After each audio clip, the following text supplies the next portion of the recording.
Mtazamaji, yale mbele yetu sasa ni mchambuzi wa boli mwite David Pasco kama friji bovu, friji ambalo limepoteza uwezo wake, hawezi kuficha siri huyu. Miongoni mwa wachambuzi waliokwenda Misri na sasa amekuja Dar es Salaam. Simba ilipoteza 2-0, Simba anashinda 2-0, anashinda kwa mkojo penalty kwenda nusu finali. Nataka utupe tathmini leo, kipi kimekuwa sahihi ambacho ulikilalamikia mara ya kwanza?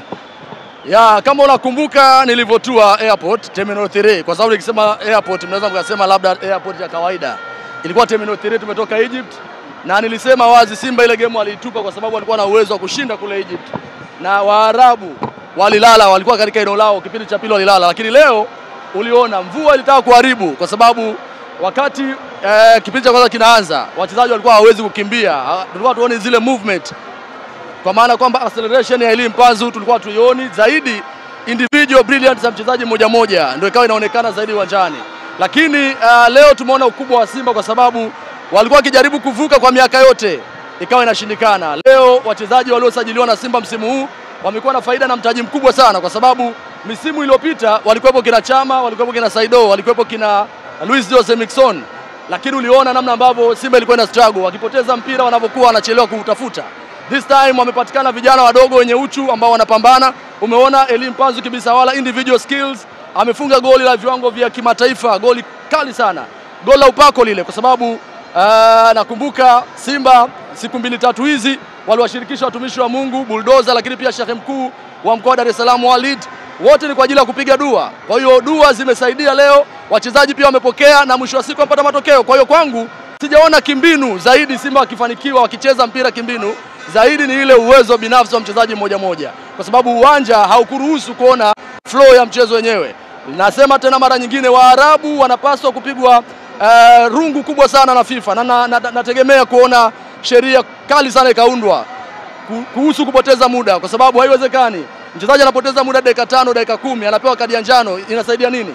Unaona goalkeeper analala, anapewa kadi ya njano, then analala tena, inasaidia nini? Waamuzi pia wanaonekana wanaogopa sana Waarabu, hawafanyi maamuzi ambayo ni sahihi. Nimesikia kuna sheria inakuja mwezi wa 7, endapo mtu atakuwa anapoteza muda atakuwa analimwa kadi ya njano, lakini akilimwa kadi ya njano akizingua na pigwa kadi nyekundu itaondoa kabisa utata, kwa sababu leo mpira hujachezwa. Kipindi cha pili ilikuwa ni vurugu tu, wamepozesha mchezo, hatujaona mchezo ulio bora. Lakini lazima tupongeze Simba, wamefanya usajili mkubwa sana. Elie Mpanzu daraja lake ni la maana sana. Nilikuwa nawaambia mtu juzi kwamba huyu Elie Mpanzu huyu, watu wakawa wananitukana kwenye mitandao na mimi sisomi comment, sio shida zangu.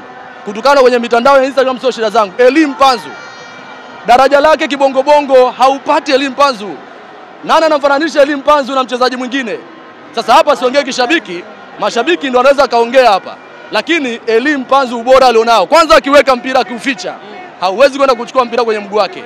Anaingia kwenye 18 anafanya majaribio ya kutisha, ni kama mabomu ya Hiroshima na Nagasaki. Sio mchezaji wa kawaida ule. Nimeambiwa anafananishwa sijui na Pacome Zouzoua. Okay, niambie Pacome Zouzoua kwenye michuano ya kimataifa amefanya nini? Misimu miwili, msimu huu amefanya nini? Sio? Unaangalia mchango wa Elie Mpanzu Kibisawala. Kwanza hadeserve kucheza Simba yule. Yaani yule nawaambia muda wake ni mchache sana kuwepo hapa Bongo kwa ubora aliokuwa nao. Lakini tazama ubora wa Kibu Dennis, alikuwa anajaribu kupambana, leo anaonyesha uwezo wake nje ya 18. Ndio hivyo tu, uwanja ukumruhusu kucheza. Utapongeza uwezo wa Yusuf Kagoma. Kagoma ni Putin. Yule Putin aliondoka amepata mrithi wake. Yaani Kagoma ni Putin mkatili wa kichini. Anakupiga kiatu mwamuzi haoni. Kapiga pasi ambazo zilikuwa zinavunja madaraja, Kalvati, umbali wa mita 30 pasi zinafika. Alikuwa anafanya ugaidi, miongoni mwa mastrika wa refu alikuwa anamvuruga, lakini ulikuwa unaona namna ambavyo anamzima na minya, sio? Kwa hiyo haiwezekani mchezaji kama Yusuf Kagoma asajiliwe kwa milioni 30 alafu kwa mafungu. Watu wanahujumu mpira wa nchi hii. Ni aibu. Yaani Yusuf Kagoma umpe milioni 30 kwa mafungu.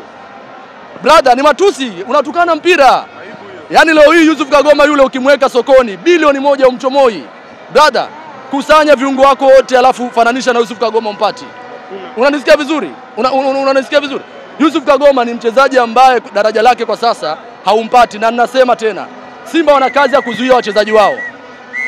Simba wana kazi ya kuzuia wachezaji wao msimu ujao, wengi wataondoka. Jean Charles Ahoua ataondoka, Mbazu ataondoka, huyo mwenyewe Kibu ataondoka, wengi wataondoka. Kwa hiyo naamini Simba wanaenda hatua kubwa zaidi. Nusu finali kwao ni mwanga sasa kwenda katika hatua. Tusogea ukubwa inayofuata.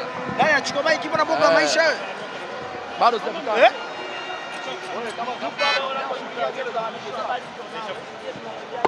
Tunamaliza.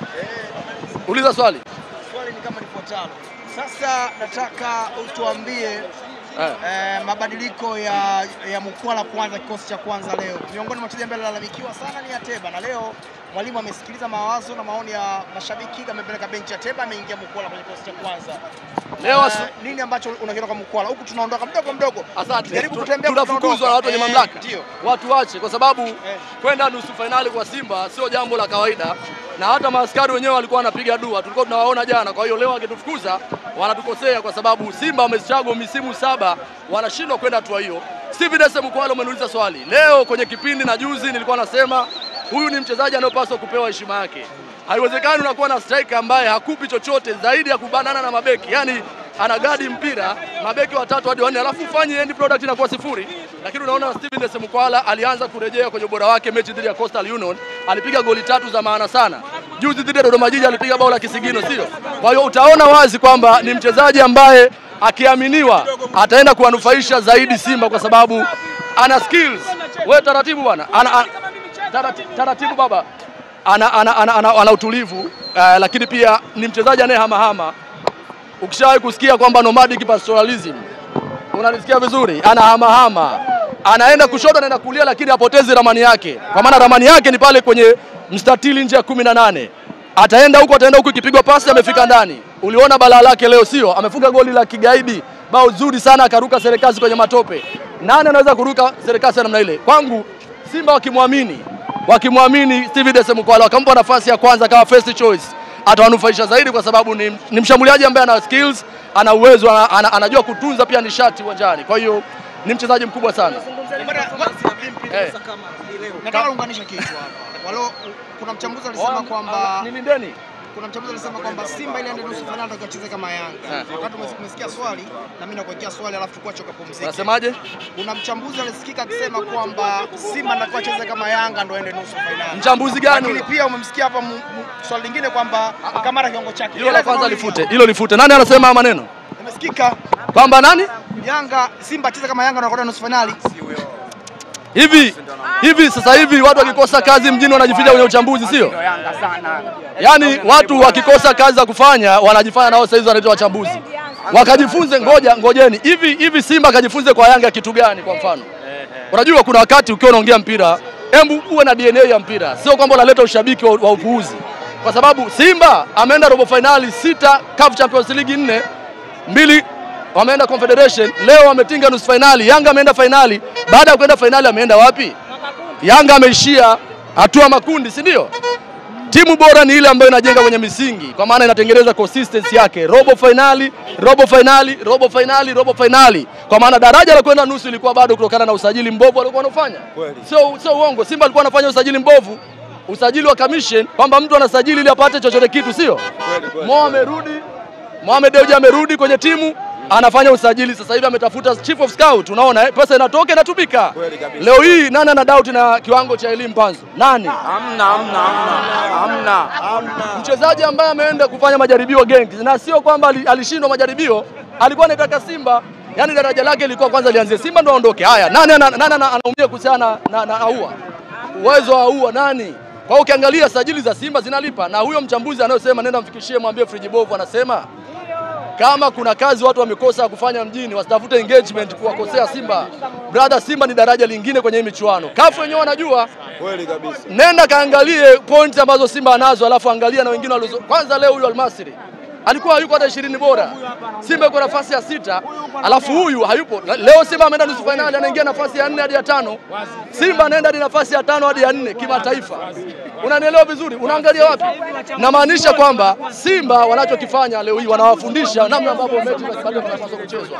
Kwa hiyo Yanga wao wakae kwenye jamvi, wakiwa na kula ubwabwa, waangalie mechi za Simba namna ambavyo wanafuzu kimataifa. Na hii nusu finali inaashiria kwamba wanaenda finali, kwa sababu wamehusisha kwa watumishi wa Mungu. Shukrani sana. Asante sana.